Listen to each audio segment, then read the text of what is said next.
Prestes a completar 50 anos desde a sua fundação, a Itaipu Binacional tem uma nova gestão. Uma gestão comprometida com o cuidado com as pessoas e que acaba de ampliar o território de atuação da empresa para todo o estado do Paraná e parte do Mato Grosso do Sul. Para atuar neste amplo território, foi criado o programa Itaipu Mais que Energia.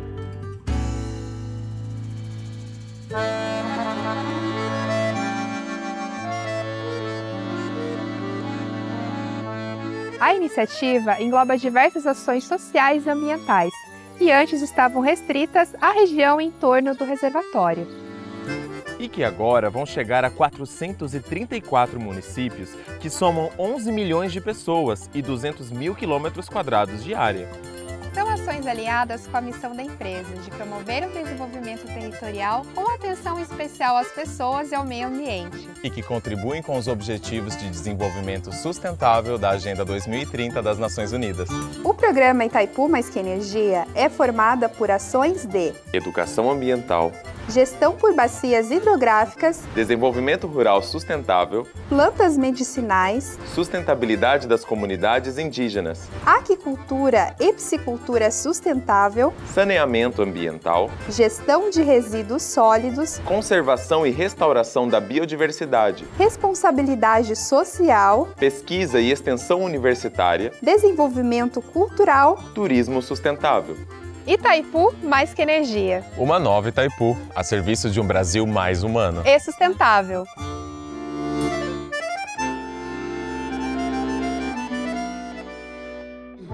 À medida que os evangélicos avançam no Brasil, os não evangélicos, os evangélicos não praticantes, já estamos nesse nível, não é? Vão aumentando junto. E 71% dos perguntados, ou seja, 258 pessoas disseram: passa pela liderança, passa pelo pastorado. Eu sei, eu já ouvi muita gente que falou assim: eu fui embora daqui por sua causa. Já ouvi isso um tantão. Antigamente eu ficava bolado, agora eu falei: vai com Deus, vai servir em outro lugar, meu filho. Aí eu não atrapalho sua vida, você não atrapalha a minha. Às vezes a gente é muito duro, às vezes a gente é muito... a gente está tão conceituado. Imagina, eu tenho de pastorado 32 anos. Não são 32 dias. É um moleque que vai vir dizer para mim o que eu tenho que fazer na igreja? Estou falando aqui como pastor, não é não? O sujeito acabou de chegar e veio dizer para mim o que eu tenho que fazer? Só que nós estamos num tempo de altas sensibilidades. Eu costumo brincar assim: a turminha se aperta, o cara dá burnout. Mas, por outro lado,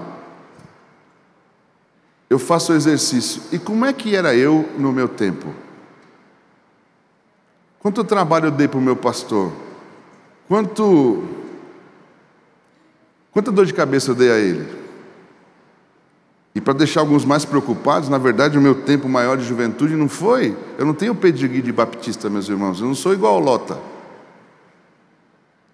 O Lota é pai, mãe, vovó, irmão, primo, sobrinho, neto, todo mundo dos batistas.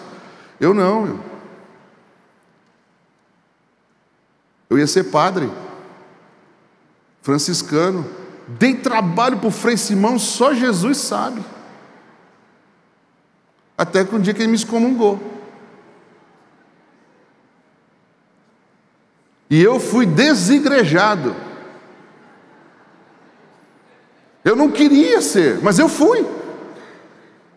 Eu queria ficar lá. Ele falou: se você, professor de crisma, preparando os novos, candidato ao noviciato, se você não entra na doutrina, você está fora. E ó, tchum. Aí eu chutei o balde. Abracei uma outra ala. Em 1984, eu estava lá na Praça da Sé, depois no Anhangabaú, na marcha do 1 milhão, agitando uma bandeira que não é o que você está pensando, é outra. E eu gritava assim: 1, 2, 3, 4, 5 mil, queremos eleger o presidente do Brasil. Emenda Dante de Oliveira. Eu estava lá. Esse negócio tem que mudar esse país. Esse negócio. Meu negócio era esse. Vou subir aquela rampa lá e resolver esse negócio com uma metralhadora. Tá fácil. Aí Jesus me deu um tombo. E um belo dia me levou para uma igreja que ficava a 500 metros da minha casa. Eu não sabia que ela estava lá. E aí começa a minha saga com os irmãos baptistas. Fui convidado para uma cantata. Você sabe o que é cantata, né? Eu não sabia. Eu cheguei na porta, diácono, devidamente trajado. Pensa isso 35 anos atrás.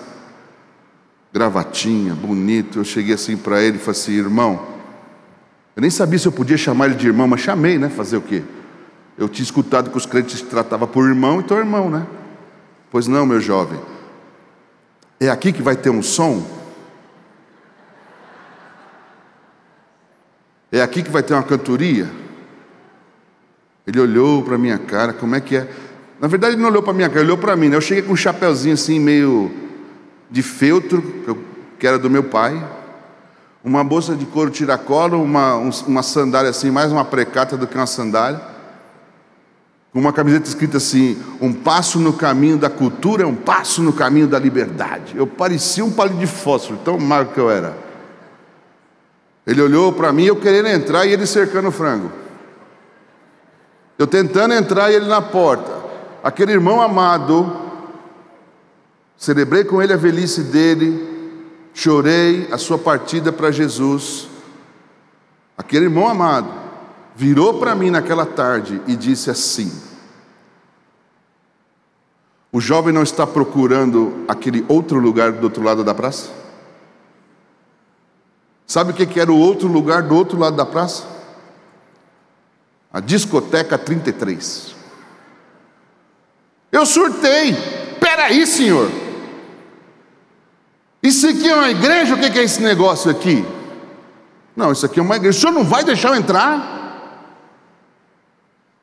Aí a menina que tinha me convidado escutou a confusão em minha voz: não, irmão, deixa ele entrar, está comigo. Ah, ele está com você? Tá. Então ele saiu da frente. Então não vem não, irmã Débora, eu briguei para ser batista. Não vem não. Essa parte é legal. Não conto que sabe como é que eu fui parar na igreja? Porque essa moça que me convidou, depois de uma manifestação estudantil, que a polícia correu atrás da gente, greve de professor, aquela coisa toda, no final da noite, ela virou para mim e falou assim: posso te convidar? Isso uns 4 dias antes. Quando ela falou, posso te convidar, sabe esse telão aqui, ó?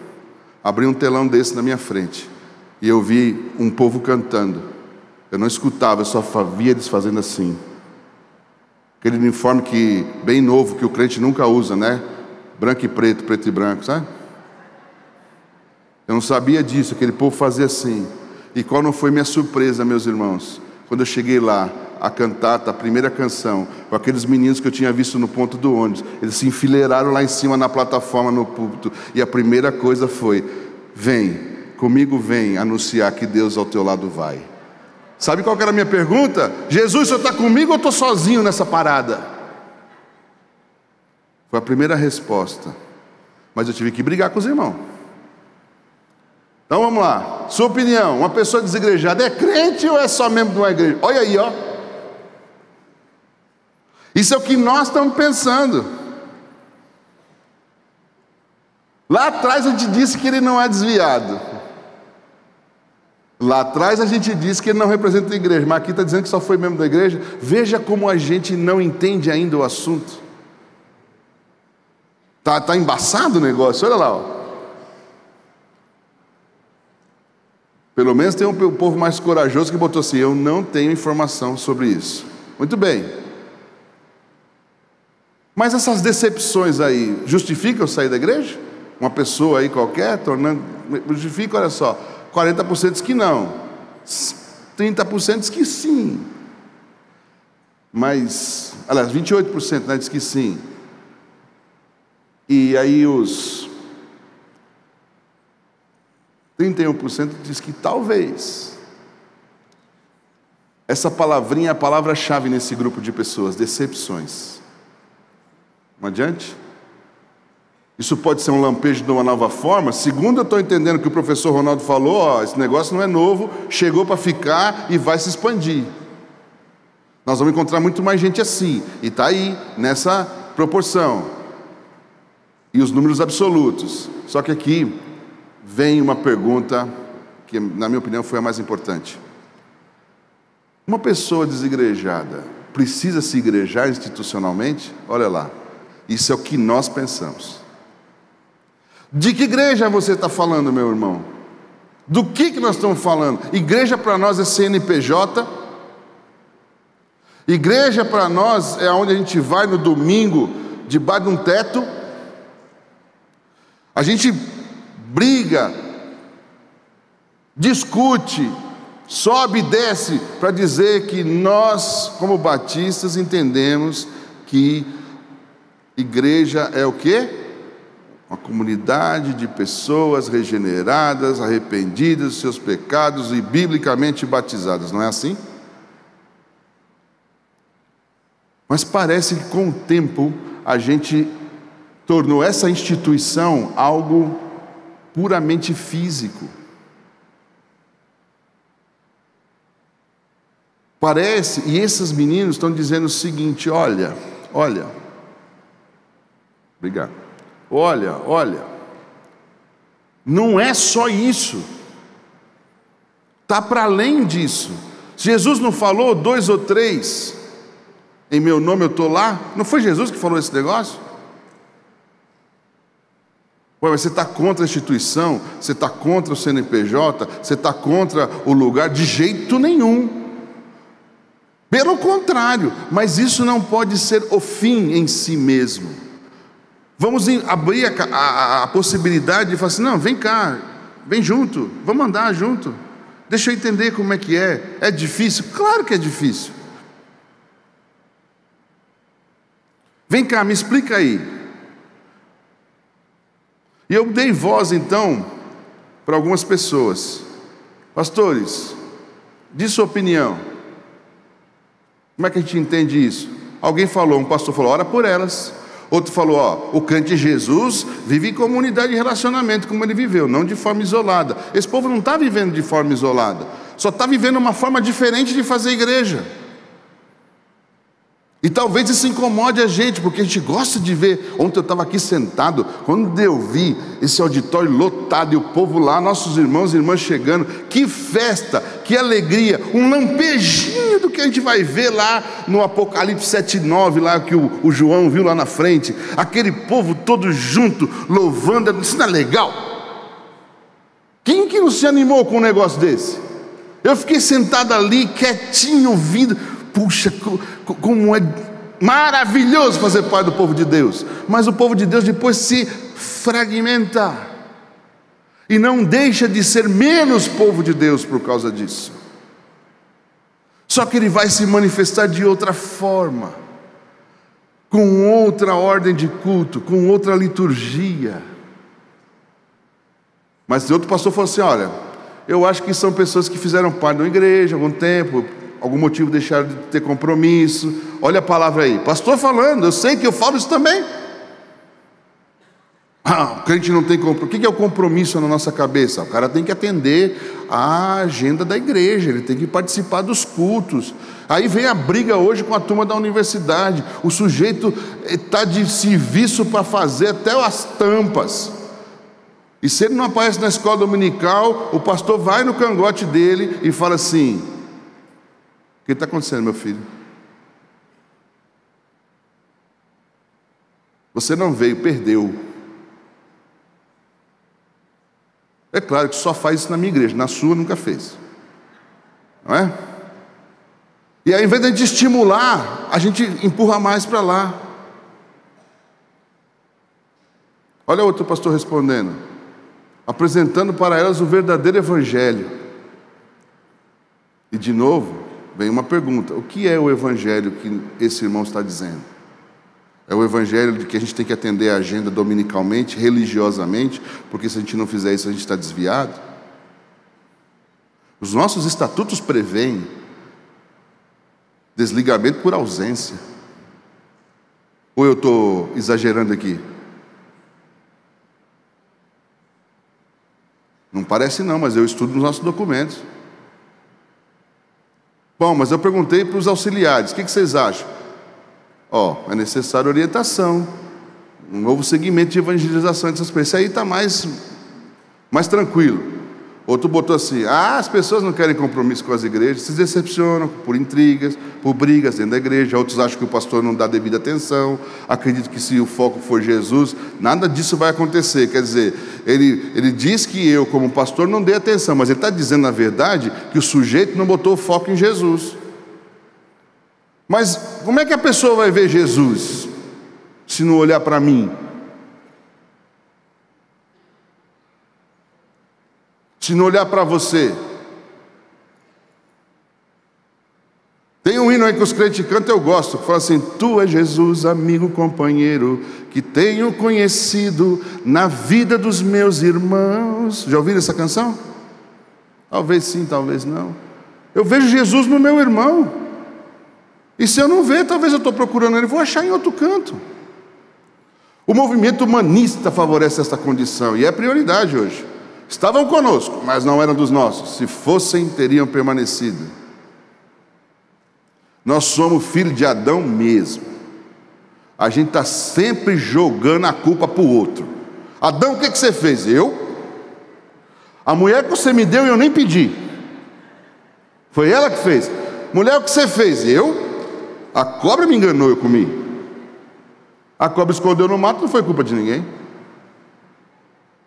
São muitos os motivos para uma pessoa ser desigrejada. Às vezes há a fé genuína, mas houve decepções que não deveriam estar ligadas a Deus, que a fizeram se afastar da comunidade. A verdadeira fé provoca mudanças no indivíduo, de dentro para fora. Eu gostei da frase, eu até sublinhei, né? Tem um ditado comigo, disse esse irmão: quem entende o processo suporta, quem entende o propósito suporta o processo. Quem entende o que Cristo fez não o abandona jamais. Mas nós não estamos falando de gente que abandonou Jesus. O professor conceituou muito bem. É gente que abandonou a forma de fazer. Eu posso perguntar uma coisa para vocês não vão ficar bravos comigo? Gente, eu sou crente em Jesus Cristo, o sangue do Cordeiro me lavou, eu não vejo a hora de morar com o Senhor no céu, é um negócio. Mas só tem um jeito de fazer igreja?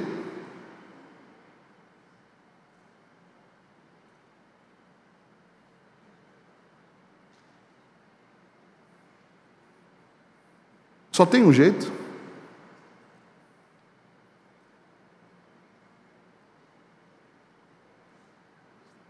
Perguntei para pastor de adolescente, só um respondeu: carecem da graça divina, tanto quanto quem está dentro ou não é cristão. O problema para mim é que eles querem ter uma vida com Cristo fora do corpo.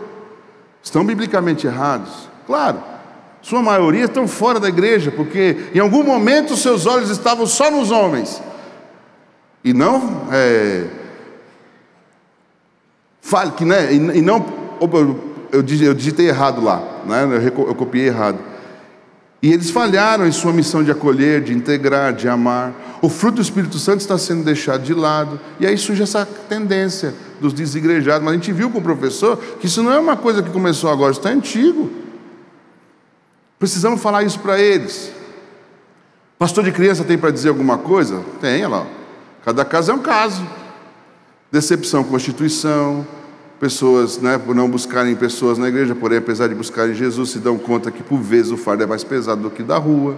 Muito julgamento, crítica, institucionalismo, redoma, construído em torno do achismo e tal. Meus irmãos, eu estou falando sério. Eu me lembro, a primeira vez que eu fui apresentado como missionário, hoje eu estou bonito, não estou, irmã Débora? Quando eu fui apresentado como missionário para a nossa convenção, o pessoal falou assim: vamos orar silenciosamente. Eles olharam para mim e viram aquele cabeludo, que eu sou barbudo normalmente, aquele cabeludo barbudo parado lá, falou: pastor, não precisa não.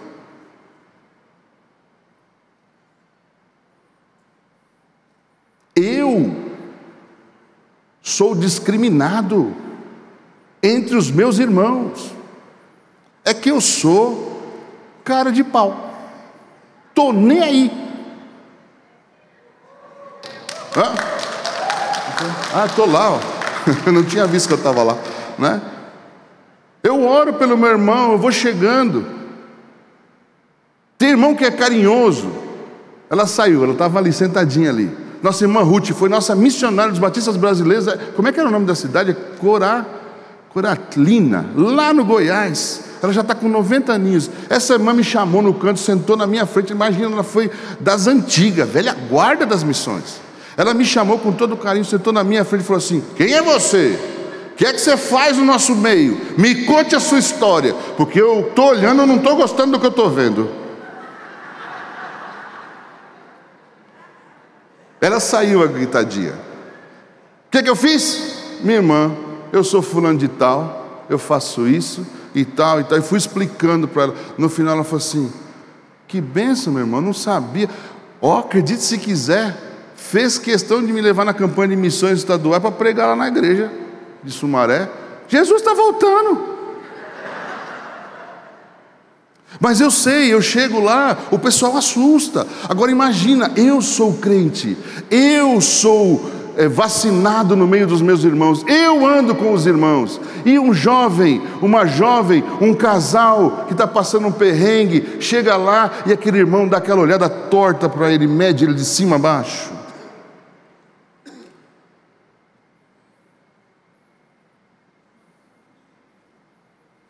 Ele foi lá buscar acolhimento e leva pancada. Ele foi lá buscar um abraço e leva um empurrão. Ele foi lá buscar um sorriso e leva uma careta. Decepções, questões não resolvidas, né? Enfermidades emocionais, falta de amor, né? Trabalho a ser realizado por líderes. Você deve ser um psicólogo que respondeu isso aí. Muito parecido. Bom, eu quero... Tem os jovens poucos falaram, está na mesma linha mais ou menos. Olha esse pastor de jovens, o segundo. São pessoas que não nasceram de novo. Rapaz do céu, como é que você tem autoridade para dizer um trem desse? Porque até o último minuto do sujeito lá do lado de Jesus, pendurado na cruz, Jesus vira para ele: você vai estar comigo no paraíso, relaxa. Sei que dá para relaxar na cruz, né? Mas essa é a nossa maneira. E os não pastores? Eu quero ficar com... Tem esse relato aqui, mas eu quero o segundo. Eu sou uma pessoa desigrejada. Amei a coragem dessa pessoa. Eu não encontrei acolhimento para um filho com deficiência na igreja. Também eu tenho posições políticas diferentes de meus irmãos. Então eu sou considerada não cristã por eles. Também existe a questão do dia intenso de trabalho, que precisa haver em algumas igrejas. E nem sempre podia estar presente por conta do meu trabalho secular. E família. O que geravam cobranças públicas e humilhações. Cansei disso tudo. Hoje eu tenho um grupo de estudos com outras pessoas desigrejadas, onde estudamos a Bíblia, oramos, cuidamos uns dos outros, nos sentimos igreja. Ninguém vê deficiência como castigo ou quer me obrigar a votar em quem não quero. Não sei se voltaria para uma igreja institucional. Que esteja com a palavra os grupinhos de WhatsApp dos últimos 2 anos. Percebem, meus irmãos? Não, essas palavras não são minhas. Eu deixei, como deixei aí, o questionário está anônimo. Você consegue imaginar uma mãe com um filho deficiente precisando de ajuda? E a turma olhando para ela porque ela não aparece na programação? Alguém já teve um deficiente na igreja? Nós temos 2 crianças especiais na nossa comunidade. Sabe o que eu faço com eles na hora do culto? Boto eles no meu colo. Vem cá, e se não vier eu vou aí lamber sua cara. E eles vêm porque sabem que eu vou lá mesmo. Enfim, o que a palavra de Deus diz? Rogo-vos, pois, eu, prisioneiro no Senhor, que andeis de modo digno desse chamado, dessa vocação, com toda humildade, mansidão, longanimidade. Longanimidade não é longo ânimo, não é ânimo longo, pelo amor de Deus. Longanimidade tem a ver com pessoas. Eu não desisto das pessoas, apesar das pessoas. Já imaginou se o Eterno pusesse na balança a nossa vida? Eu saía devendo. Mas Ele é longânimo, então Ele não desiste. Esse é o chamado. Suportem-vos uns aos outros em amor. E a palavra aqui, essa expressão, esforçando-vos diligentemente, quer dizer, com atenção, com empenho, com decisão, com foco, nós vamos nos esforçar para quê? Para que a unidade do Espírito seja mantida, preservada no Espírito, no vínculo da paz. E aí o resto os irmãos já sabem. Muito obrigado, um obrigado do Zé Menino, está aí meu Instagram e dos meus tempos lá. Esse é o Zé. Quando o Zé tinha 5 anos de idade. Muito obrigado.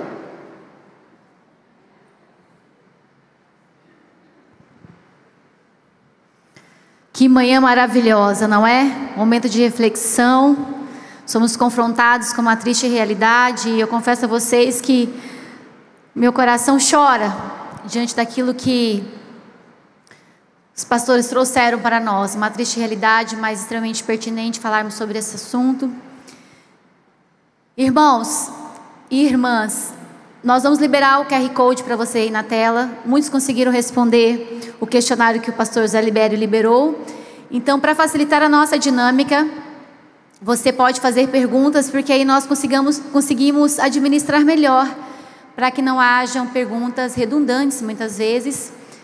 Nós atrasamos um pouquinho no início, né? Teve um probleminha ali, atrasamos um pouquinho. Então, nós, se precisar, a gente repõe esse tempinho que nós perdemos de 10, 15 minutos, se assim você desejar e puder ficar conosco, ok?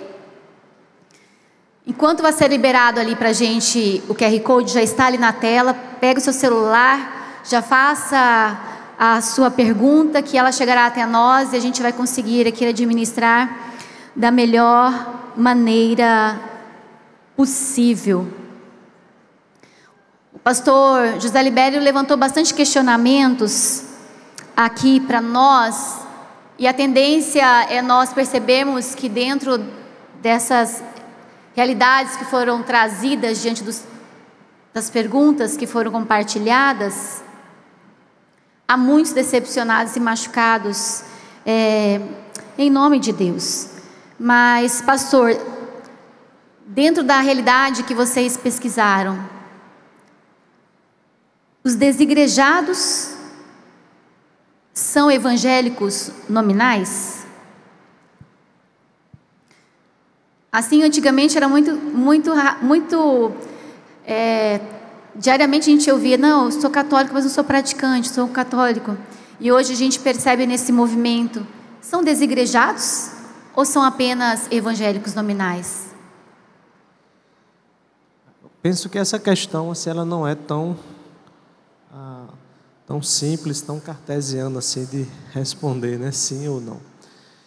Nós, aqui mesmo, em um dos testemunhos que foi compartilhado, em uma das respostas, a pessoa colocou a realidade dela como vivendo, sim, uma igreja ou uma proposta de igreja, mas não estando institucionalizada.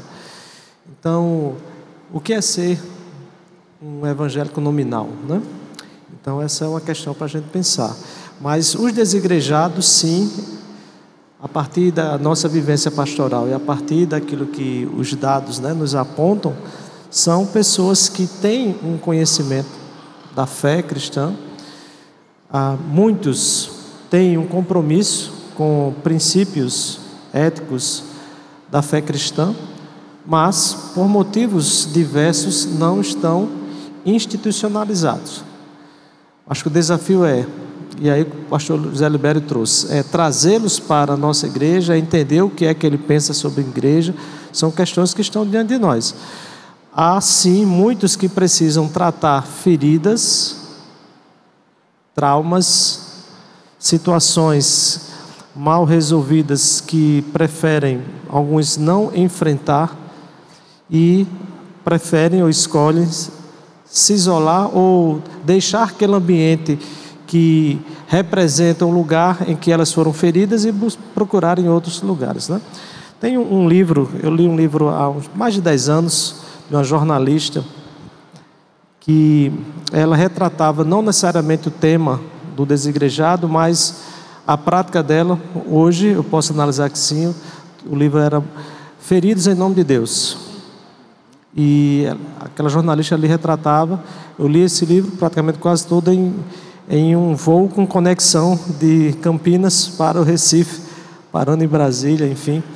E ele retratava muito bem essa realidade, a realidade dela pessoal e de um grupo de pessoas que ela se reunia, muito próximo da proposta que o Libério trouxe aqui em um dos testemunhos, que por conta de várias circunstâncias e situações na sua trajetória, ela não conseguia mais, não é que ela não queria, ela não conseguia mais estar naquele ambiente, porque aquele ambiente trazia imagens que a machucavam.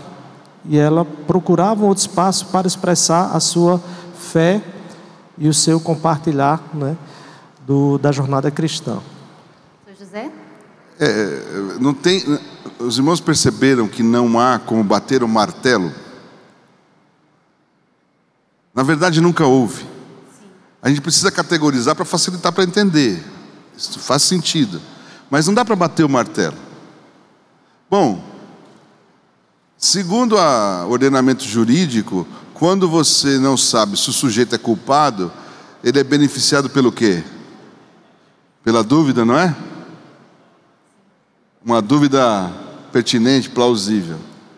Então, meu olhar, minha maneira de fazer, é como Jesus lá na beira do poço do Jacó. Pensa numa mulher boca dura. Ela brigou com Jesus o tempo todo. Ela bateu de frente com Jesus. Você lê aquilo direitinho? Ela afrontou Jesus. E Jesus foi com ela. Até que Jesus deu a chave de braço final, né? Vai lá buscar seu marido, vai. Ah, não tem não? Não tem mesmo não, minha filha. Porque o negócio está enrolado do seu lado aí. Então, às vezes nós não temos essa paciência de fazer a ponte. E a gente classifica do lado de cá e segue o jogo, né? Deixa, mais um. Eu sei, meus irmãos, é difícil. O pessoal fala, né, lá em São Paulo, o nosso missionário com universitários. Eu fico com tanto medo. Eu levo 3, 4 anos para ajudar um estudante, a chegar a Jesus. Até o dia que o sujeito diz assim, entendi. Aí eu que fico na dúvida se eu expliquei direito e ele entendeu o que eu expliquei, ou se ele entendeu o que está na Bíblia, que ele precisa entender. 3, 4 anos. Demora. Então não dá para bater o martelo, né? Queria só fazer uma perguntinha a respeito do mundo digital.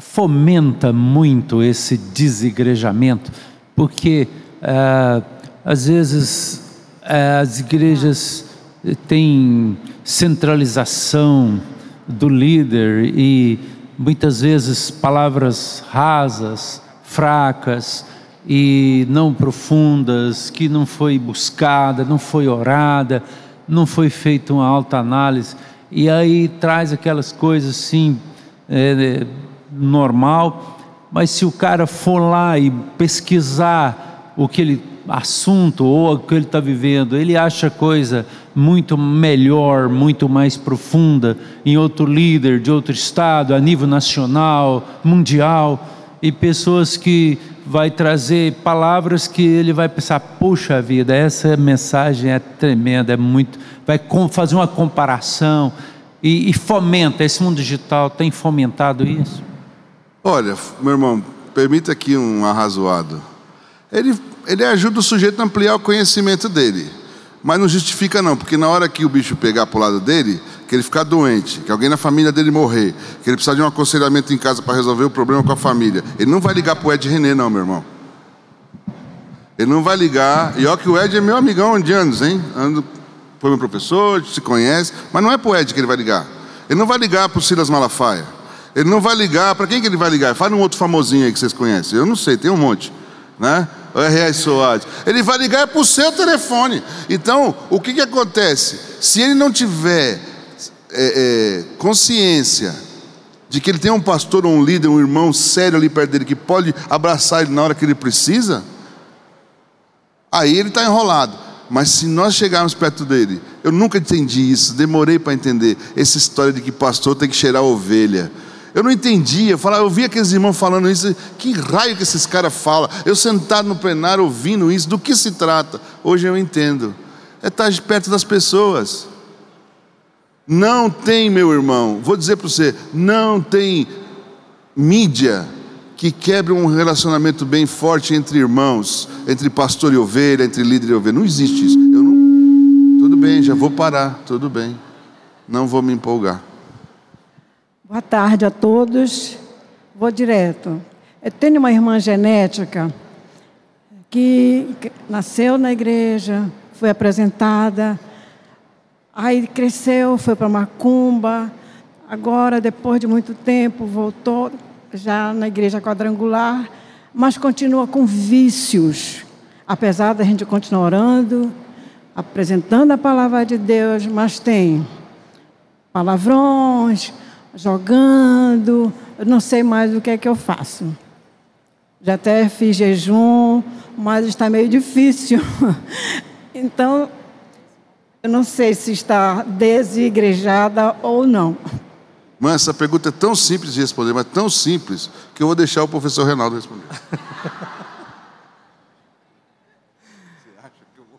Mas depois eu falo. Louvado seja Deus. Irmãos, a história da sua irmã é a história de tantas outras irmãs, e amigos, e mães, e pais, e filhos, né? Dentro de um contexto de discipulado, né, de pessoas que viveram na sua experiência uma vivência religiosa. A irmã traz aí a questão de outras expressões religiosas que ela viveu a experiência, mas na perspectiva pastoral, penso que falta o discipulado, a vivência discipular, da transformação. A transformação, ela acontece no cotidiano, no dia a dia, no vida na vida, não é? Então, para além de rótulos, para além de igrejas, para além de qualquer outra situação, é você ter um compromisso de se colocar no discipulado. E o discipulado requer compromisso, né, como colocamos. Então, passa um pouco por isso. Claro que não é tão simples assim, né? Maus hábitos, né, vícios, ou aqueles pecados que muitos insistem em levar, né, na sua vida, às vezes precisa inclusive de outro tipo de intervenção, né? Mas a gente precisa nunca desistir dessas pessoas, estar ali sempre acompanhando, zelando, cuidando, fazendo com que elas possam enxergar aquilo que Jesus propõe para as nossas vidas, que é a transformação das nossas vidas. Eu gostaria só para dar uma pinceladinha. Chegou uma moça para mim uma vez e disse assim: eu moro com meu namorado, eu quero andar com Jesus, e eu quero que você me diga onde está na Bíblia que eu não posso morar com ele, que é pecado. Eu olhei para a cara dela e disse: não está. Não está na Bíblia. Ela estava armada, pronta para me devolver, porque ela já tinha ouvido de um sem número de irmãos que ela estava errada, que ela estava em pecado, em fornicação. Mas espera lá, vamos falar sério aqui. Depois eu vou negar tudo lá no vídeo, mas agora eu vou falar aqui, né? Um homem encontra uma mulher, deixa o pai e a mãe, se juntam, vão ser uma só carne, vão formar uma família. Não tem cartório, não tem festa de casamento. Essas coisas a gente inventou. Graças a Deus que eu ainda consegui pegar a época que não precisava gastar muito fazendo no fundo da igreja. Hoje o buffet é um desastre. Fazer a tal da festa do casamento, aquela coisa toda e tal. Convenções que a gente foi criando. Passei 1 ano com aquela menina lendo a escritura com ela, 1 ano. Assim, despretensiosamente, 1 ano. Até o dia que ela falou assim, entendi, por uma perguntinha que eu fiz para ela, minha irmã. Eu fiz a seguinte pergunta: minha querida, me diga uma coisa. O que você imagina que Jesus te aconselharia a fazer no seu estado, na sua maneira de viver, à luz do que a gente já leu na Escritura, do comportamento de Jesus? Ela falou assim, eu acho que ele ia puxar minha orelha. Bom, tá bom. 1 ano depois, a gente batizou aquela menina, celebrei o casamento dela, eles têm 2 filhos e hoje faz parte da comunidade. Mas ela estava doida, esperando eu dar aquela dentada homérica do pastor. Sua pecadora! O problema é dela. Outro dia alguém falou assim, dos nossos projetos, Libério, o cara está vindo por causa das meninas. Ele não está vindo para ajudar no projeto, ele está vindo por causa das meninas. Eu falei, graças a Deus, um problema muito menor se ele viesse por causa dos meninos. E teve uns que foram por causa dos meninos, e foram, e ajudaram a gente em projeto missionário. Mas quem é que prega o evangelho num projeto missionário? Aí eu visto a capa do pastor, o pastor sou eu. Eu falo do amor de Jesus. Ele lá pinta a parede. Ele lá desentope o banheiro. Mas a gente exclui, não é assim? Eu nem vou falar aquela história, né? Lá na sua igreja no coro só canta os membros da igreja? Meu Deus do céu, por que eu fiz isso? O assunto é complexo, como já foi falado aqui, e a minha pergunta também é complexa, mas eu vou ser bem objetivo. Eu acredito que 6 questões estão relacionadas à resposta que a gente tem que dar para aqueles que não estão na igreja, sejam eles aqueles que já foram ou que nunca foram, os desigrejados. E elas são, na minha opinião, questões existenciais, questões teológicas, questões de forma, questões de linguagem, estilo de vida e capacitação de liderança.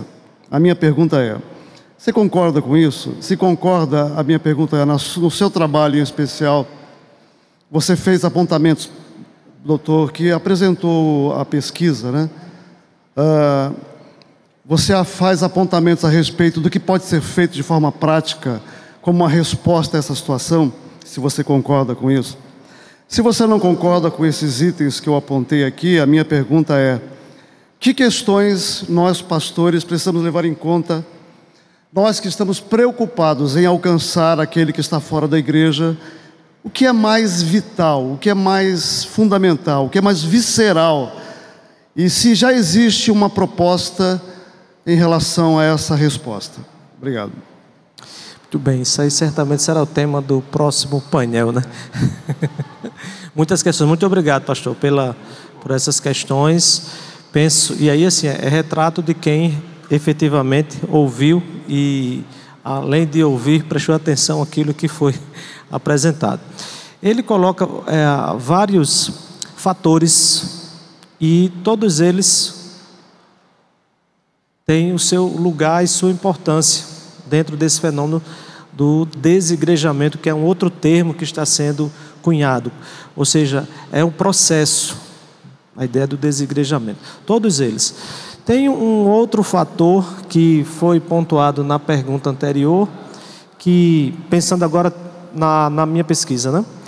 Na minha pesquisa não foi contemplada pelo momento histórico, que ela foi em 2019, tivemos o fenômeno pandemia 2020. E todos nós aqui, todos nós somos pastores que vivemos no dia a dia da igreja, sabemos disso. Muitos dos nossos irmãos, muitos, embalados pelo hashtag Fica em Casa, continuam em casa até hoje. Exatamente. Não é assim ou não? Verdade. É assim, irmãos. Muitos. Então, a igreja pós-pandemia, ela enfrenta também esse desafio de trazer as pessoas de volta. Com a pandemia, a questão da tecnologia, né, do mundo digital, em que muitas igrejas, por uma necessidade aqui, a igreja em que eu tenho servido ao Senhor também enfrentou isso, e certamente os irmãos, Não tínhamos a cultura e a prática do mundo digital, transmissão online, cultos, enfim. Todas as igrejas, num tempo recorde, todas elas tiveram que fazer esse movimento para se adaptar a essa realidade. E nesse movimento, nós montamos toda uma estrutura, inclusive com alto investimento, produzindo um culto, uma produção de culto, né? Pensando agora na produção. Em muitos casos de alta qualidade, que às vezes em casa a qualidade de produção do culto é melhor do que você estando fisicamente lá, presencialmente lá. Você poder ter na sua tela, lá da sua TV, Smart ou qualquer outro equipamento que você tenha, 3, 4 janelas com 4 cultos ao mesmo tempo, e você vai escolhendo o que você quer participar. Então, há esse fenômeno digital também, né? Há igrejas hoje, os irmãos têm conhecimento disso, que estão sendo, entre aspas, plantadas no mundo digital. Não há igreja física, há igreja digital, para atender um público específico. Já há esse fenômeno, já há movimentos de plantação de igreja com essa proposta. Então, esses cenários são o cenário que nós temos e que precisamos trabalhar para eles, né? Então, tudo aquilo que passa por essas questões, aí retoma uma ideia assim, de algo muito, de um princípio básico, e aí falando agora do lugar do pastor, né? Que é o relacionamento. Relacionamentos com intencionalidade. Penso que uma das formas da igreja ela procurar trazer respostas, porque como são questões distintas, também são respostas variadas. Não há uma única resposta para questões e contextos distintos. Porque se assim fosse, entre aspas, era fácil resolver. Mas não é tão simples assim. Mas penso que o que une todas essas possíveis respostas é a questão da intencionalidade, é a questão do relacionamento, né? Porque o mundo digital e outras situações nos afastou desse relacionamento. Você se relaciona com milhões de pessoas ao mesmo tempo e também, da mesma forma, não está se relacionando a rigor com nenhuma delas. Você pode estar comunicando a milhões de pessoas, é diferente, mas você não está se relacionando. Penso que precisamos sim investir cada vez mais em relacionamentos intencionais. O vida na vida é muito mais do que um jargão, uma expressão que está sendo usada aí porque está na moda. É trazer, reviver a experiência de Cristo em nossa vida. Quando Cristo ele investe a vida dele na vida de 12 pessoas, intencionalmente, e essas 12 pessoas, como os seus apóstolos posteriormente, investem na vida de dezenas e centenas, e nós como líderes, pastores e demais lideranças aqui, investir na vida de alguém. Penso que passa um pouco por aí. Bom dia, me chamo Simone, sou educadora cristã da 2ª Igreja Batista em Vigário Geral, lá no Rio de Janeiro. E isso aí. E eu tenho 2 questões. Primeiro, eu tenho um problema muito grande com nomenclaturas. Eu acho que a gente, às vezes, coloca pessoas, rótulos em pessoas. É desviado, desigrejado. Ela é ovelha negra, eu era ovelha negra, virei educadora cristã. Então, assim, às vezes a gente não dá nada por algumas pessoas, inclusive com preconceitos, né? E será que nós não estamos com excesso de religiosidade em ver essas pessoas? E também, não só como pastores, eu vou botar como líderes e como irmãos em Cristo. Será que nós estamos deixando as pessoas irem embora e não estamos indo buscar? Porque fala sobre a ovelha, né? Que o pastor deixa as 99. E eu estou dizendo isso porque eu tinha um primo desigrejado. E hoje ele voltou para a igreja. Porque uma pessoa foi lá, foi conversar com ele, entender os motivos, o que fez. Porque ele disse assim, eu estou melhor desigrejado do que quando estava na igreja.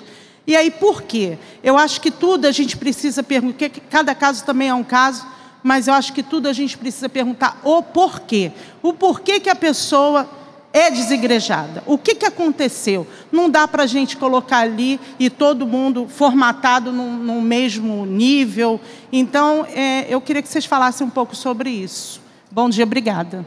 Tá, muito boa questão.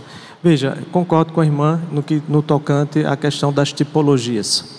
Mas felizmente ou infelizmente, elas são necessárias para a gente tentar compreender as coisas, né? Compreender os fenômenos, compreender as situações. Logicamente que toda tipologia e todo conceito, eles são limitantes. E aí eles delimitam. Quando você conceitua algo, de certa forma você está dizendo que ele não é, né? Então não é tão simples esse fenômeno, mas é necessário. Eu não trouxe na explanação, até porque não seria o propósito, mas eu trago na pesquisa uma tipologia desses desigrejados, né? Uma proposta possível para esses desigrejados. Mas sim, compreendo, entendo e concordo com a irmã que não é tão simples assim essas questões, porque cada pessoa, ela, de certa forma, elege um ou mais motivos para ela estar naquele lugar, né, do desigrejado. E esse movimento intencional de ir procurar a pessoa, buscar a pessoa, ele é essencial, né? Por isso que eu coloquei uma questão quando estava fazendo a minha apresentação, de qual seria a estratégia para o desigrejado como maior desafio missionário, se podemos colocar assim, em nossos dias. Porque nós não iremos para ele e perguntar se ele aceita Jesus, porque ele já se coloca como um crente, como alguém que segue a Cristo, né? Então, são esses desafios que nós estamos construindo, mas precisamos fazer algo, precisamos refletir sobre isso, entendendo que cada contexto, cada situação, cada história de vida, ela é única, né? Então, se eu tenho colocado isso no meu coração, né, na minha prática pastoral, e se cada um de nós, enquanto igreja, também iniciarmos esse movimento de ter esse olhar, essa perspectiva particular, diferente, especial para o desigrejado, entender que não existe um movimento único, não existe uma ação única, uma intervenção única, mas conhecer a pessoa, se dar o trabalho, se deixar gastar em conhecer as pessoas e aí procurá-las dentro daquilo que fez com que elas vivessem esse movimento do desigrejamento e trazê-las para desenvolver os mandamentos mútuos, né? Os compromissos mútuos, do cuidar um do outro, de alegrar-se um com o outro, de chorar um com o outro. Isso é ser igreja. Antes de abordar um pouquinho ali do que a irmã disse, a gente precisa conceituar, não tem como não botar uma palavra para a coisa. Seria crente desalojado? Não é? Os cristãos desalojados. Pode ser uma possibilidade, não é? Mas eu estava conversando com o Ronaldo e com o Ilquias, né? Que a gente já deu uma amainada, né? Porque antigamente era desviado. Um pouquinho antes do desviado era apóstata. Os crentes têm uns palavrão aí que a gente usa, né? Que só os crentes sabem, né? Perigo. Deixa eu dizer para os irmãos aqui, antes de avançarem para o irmão que tem a pergunta, 116 respostas voltaram aqui para nós, dessa consulta rápida que fizemos. E sabe qual é a grande novidade? É que ela está exatamente quase o xerox daquilo que eu apresentei para os irmãos. Nós pensamos assim. E quando fazemos a pergunta, em sua opinião, uma pessoa considerada desigrejada precisa se igrejar institucionalmente falando? 74,1% do auditório diz que sim. O que isso nos diz, meus irmãos? Aí eu embarco aqui e vou surfar na onda do Ronaldo. É um desafio missionário imenso. E o primeiro passo, talvez, seja ouvir esse pessoal. Eu não quero ser mal entendido aqui. Às vezes o pessoal acha que eu estou brigando. Eu não estou brigando. Mas nós precisamos desenvolver o hábito, não é de fazer igreja para alegrar o fulano, a Beltrano lá. Não é fazer o culto para deixar o fulaninho feliz. Não é nada disso. Você pode estar pensando aí, o culto da igreja de Siticaré deve ser a coisa mais doida do mundo. Nós usamos uma ordem de culto luterana tradicional do século XVI e ninguém sabe disso. Quando ele descobre, ele fala: nossa, nem percebi, porque é uma liturgia que visa apontar para o Senhor. O culto é ao Senhor, a adoração é a Ele. E detalhe, é lei na nossa comunidade. Pode inventar a música nova que for, desde que não seja autoajuda, tá? Mas todo domingo tem que ter um hino do nosso inário tradicional. Para mim é música antiga. Para você é música antiga. Mas para os novos, é música nova. Então a gente vai... Não é que eu estou chutando tudo, jogando, de jeito algum. Mas eu não preciso ficar batendo na tecla ali e tal, né? Então, obrigado pela participação. Os irmãos, a maioria já se foi, mas depois a gente vai dar um jeito de publicar isso, né? Desculpe, obrigado. Bom dia, Daniel, Igreja Batista do Bacaxeri de Curitiba. Eu não sei se eu cheguei depois um pouquinho e acabei perdendo alguma informação, mas a gente viu, inclusive por causa da pandemia, uma retração grande na participação presencial das pessoas nas igrejas e, como o irmão falou lá, muitos não voltaram e continuaram assim mesmo. Mas a pergunta que eu faço é, qual que é o papel, daí eu posso, talvez eu já ter falado, posso estar chovendo molhado, mas o papel das redes sociais hoje, Instagram, essas redes sociais, no desigrejamento de pessoas, principalmente quando a gente olha aqueles teólogos que surgem no meio das redes sociais e arrebanham gente, milhares e milhões de seguidores, e essas pessoas acabam migrando para outros conceitos e teologias e abandonando a igreja local nesse aspecto. Qual que seria o papel dessas redes sociais nesse mundo hoje? Obrigado. Irmãos, as redes sociais, elas são desafios, não apenas no tocante a questões religiosas ou dentro daquilo que nós estamos pensando e refletindo aqui, mas é um desafio de várias ordens. Pensando especificamente sobre o nosso lugar, vivemos uma sociedade hoje que temos a realidade que eu chamo de iconização. O que é o fenômeno da iconização? E isso tem influenciado muito as nossas igrejas. São os grandes ícones, líderes, geralmente líderes carismáticos, que estão usando das ferramentas, as novas tecnologias de informação e comunicação que nós temos, e desenvolvendo muitas vezes, inclusive, um excelente papel, uma excelente função e ministério dentro daquilo que eles propõem. A grande questão existe muita militância nas redes sociais, nem todos percebem isso, inclusive militância religiosa, militância denominacional. Penso que não é um caminho a ser seguido. Quando você usa a ferramenta, e precisamos usar sim todas as ferramentas que estão à nossa disposição, a minha forma de pensar. Por quê? Porque tudo aquilo que é produzido, que vem do conhecimento humano, vem de Deus, porque todo conhecimento, ou conhecimento pleno e puro, vem do Senhor.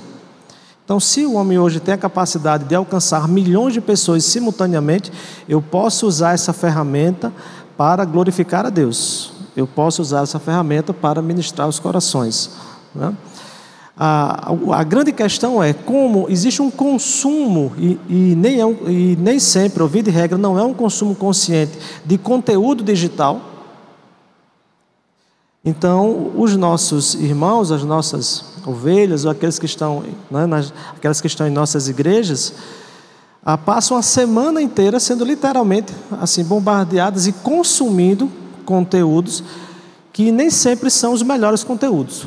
O grande desafio como em várias outras áreas, tentar um consumo consciente desses conteúdos. Porque, irmãos, nós não temos como controlar. Não tem como controlar. É utopia você se propor a querer controlar o conteúdo que a pessoa da sua igreja vai acessar. Digital. Está aí na palma da mão. 24 horas.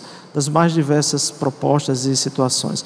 Agora, se você trabalha num processo de conscientização, naquilo que eu chamo de convencimento, com seus irmãos, com sua igreja, precisamos falar sobre isso. A gente não tem falado sobre redes sociais, sobre mídias, muitas vezes em nossas igrejas. Precisamos usar, se eu tenho estrutura para isso na minha igreja, preciso usar as redes sociais para além de dar aviso ou comunicação. Geralmente a igreja ela só usa as redes sociais para dar informes. É o culto que vai acontecer no domingo, são os batismos, é uma conferência e tal. Mas não é isso que o pessoal está fazendo. Usando um termo aí das redes, quem tem o maior engajamento nas redes sociais não é quem está dando aviso, quem está dando informação apenas, próximo domingo todos aqui, não. É quem está produzindo conteúdo de qualidade. A questão é, em alguns casos, nós não nos propomos a produzir um conteúdo de qualidade para alcançar essas pessoas, que elas não vão sair das redes sociais, irmãos. A gente não se iluda. Elas não sairão da rede social.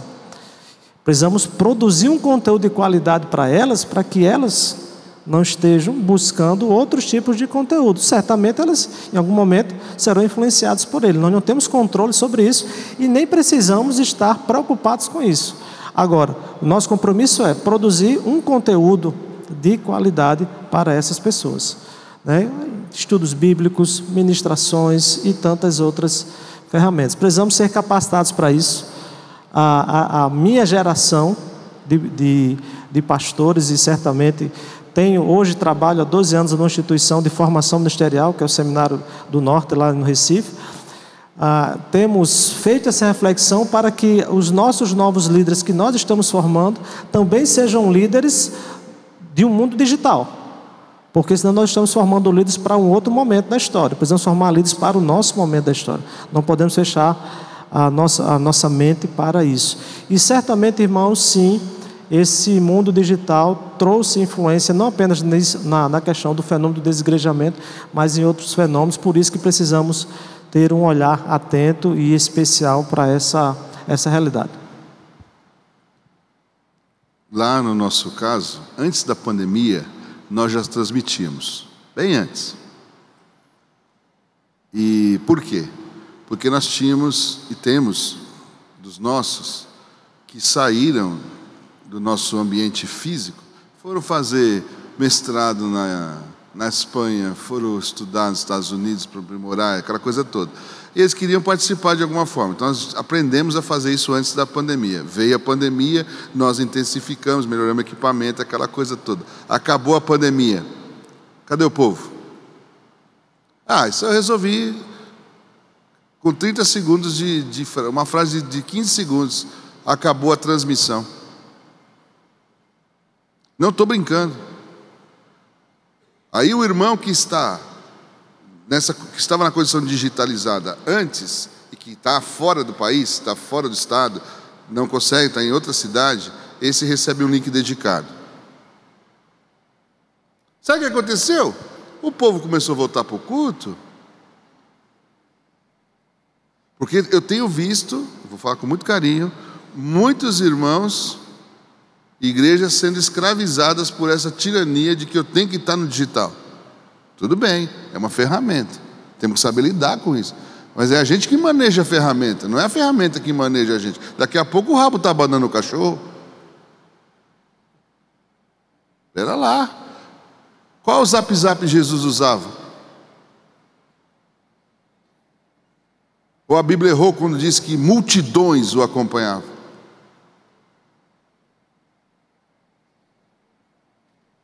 A gente não para pensar nesse negócio, né? A turma ficou uma fera comigo. Como assim? Meu amigo, você levanta aí essa carcaça que você chama de corpo do sofá e vem aqui adorar o Senhor conosco. Ou vai procurar outro lugar para adorar, mas depender de mim, você não vai ficar aí brincando de assistir culto em casa, não. Eu não sou Silvio Santos para ficar animando auditório à distância no domingo de manhã. É mais ou menos por aí. Tem mais pergunta aí? Algum comentário? A gente precisa encerrar, senão daqui a pouco fica nós dois aqui falando. A gente fala, gente. Se deixar, a gente fica aqui até amanhã. Tem aqui, tem ali, né? Carlos Roberto. Em primeiro lugar, quero parabenizar pelo tema e pelo desenvolvimento. Parabenizar. Há uma pergunta que já foi feita que não vou fazer.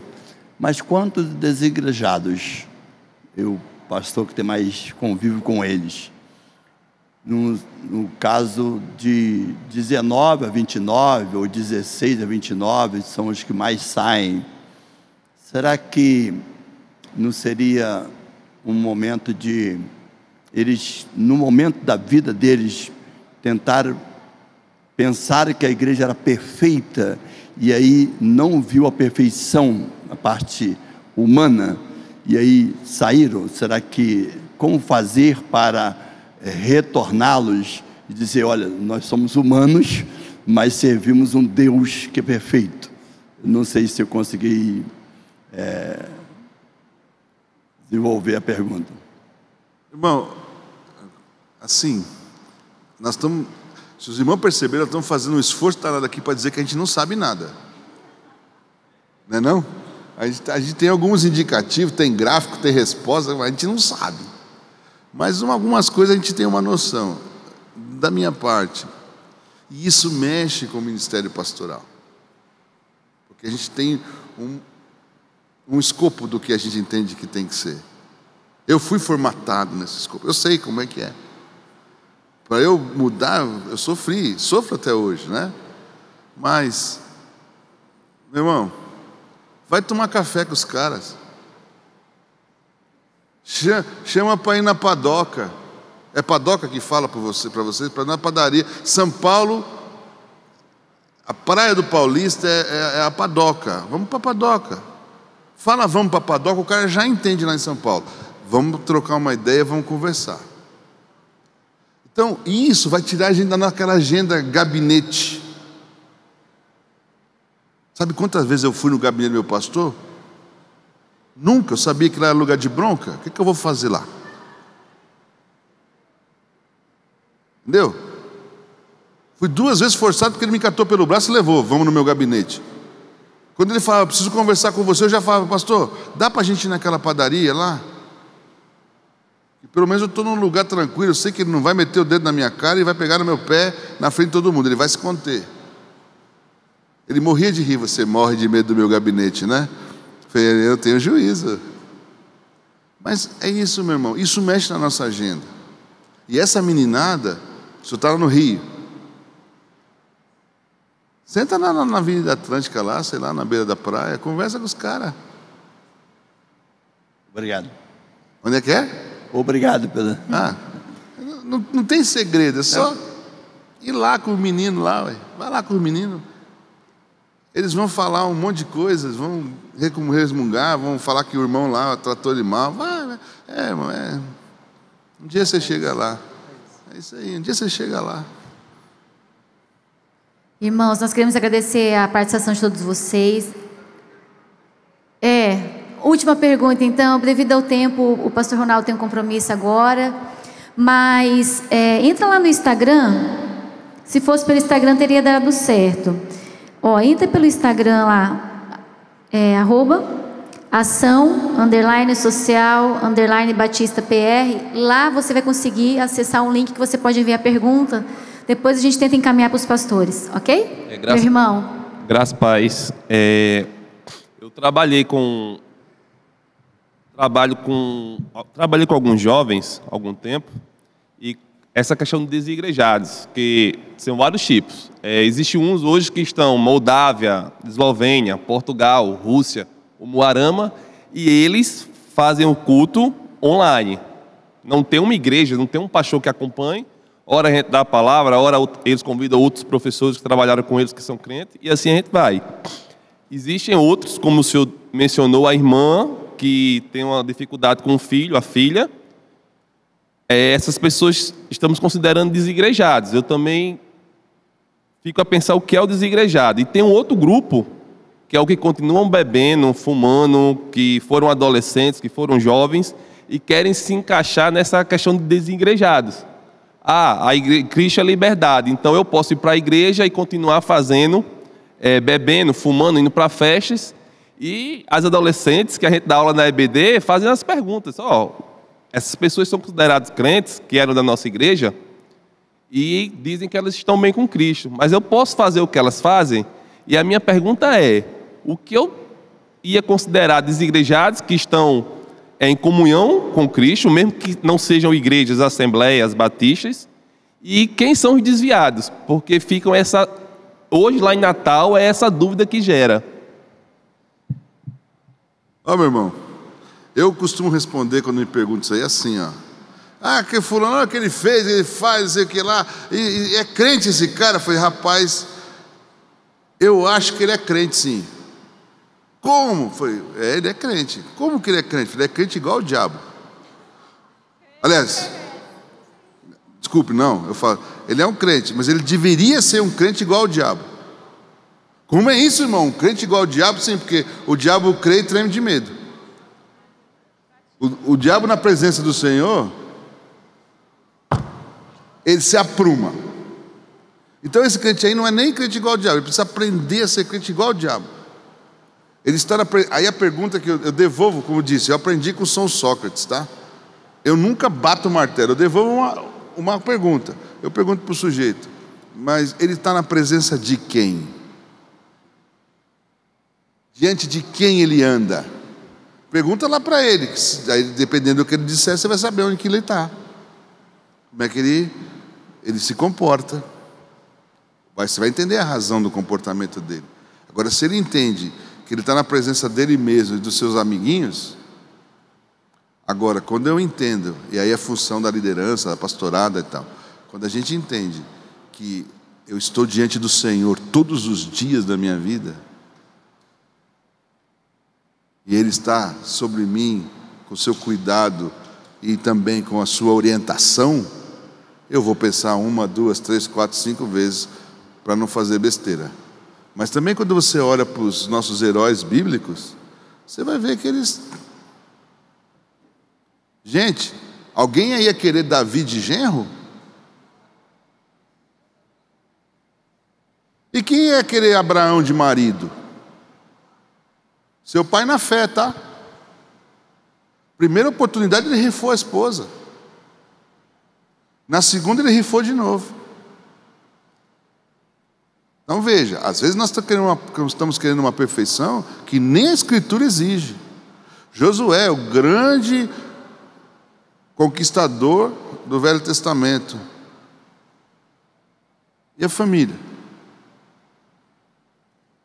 Foi usado pelo Senhor. Mas isso não foi garantia de que foi tudo bem na sequência. Samuel, o grande primeiro profeta, o último juiz. O texto é muito claro, os filhos de Samuel não andaram segundo o caminho do Senhor. Tanto é que o povo quis um rei. Então às vezes nós nos cobramos muito o que nem o Senhor nos cobrou de nós, nem dos irmãos do passado. E eles estão na galeria da fé. Gente que a gente gosta tanto que dá o nome do filho de Samuel. De Eli. Não é? Então, eu acho que pouco menos. Talvez um pouco menos. Como alguém falou lá no testemunho lá que eu coloquei. Sobra muito julgamento. Tem que sobrar e abraço. Ah, mas ele faz parte da igreja? Vai trazendo, vai ensinando. Uma hora ele amadurece, ele entende. Dá trabalho, viu? Só para avisar vocês. Obrigada, pastores. Que manhã maravilhosa. Obrigada a você que ficou até o finalzinho. Deus abençoe. Depois nos procure para vocês conseguirem encaminhar para o formulário, ok? Até mais tarde. Vão na paz do Senhor.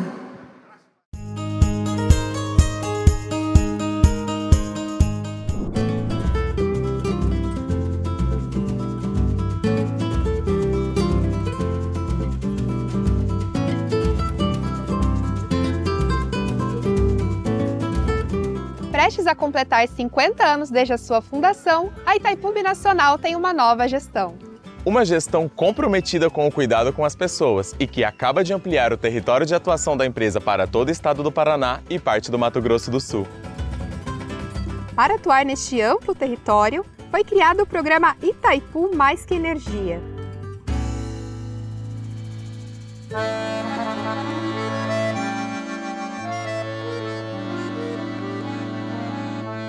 A iniciativa engloba diversas ações sociais e ambientais, que antes estavam restritas à região em torno do reservatório. E que agora vão chegar a 434 municípios, que somam 11 milhões de pessoas e 200 mil quilômetros quadrados de área.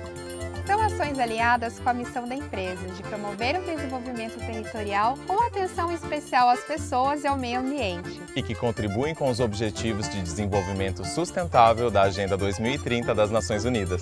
O programa Itaipu Mais Que Energia é formado por ações de Educação ambiental, gestão por bacias hidrográficas, desenvolvimento rural sustentável, plantas medicinais, sustentabilidade das comunidades indígenas, aquicultura e piscicultura sustentável, saneamento ambiental, gestão de resíduos sólidos, conservação e restauração da biodiversidade, responsabilidade social, pesquisa e extensão universitária, desenvolvimento cultural, turismo sustentável. Itaipu Mais Que Energia. Uma nova Itaipu, a serviço de um Brasil mais humano e sustentável.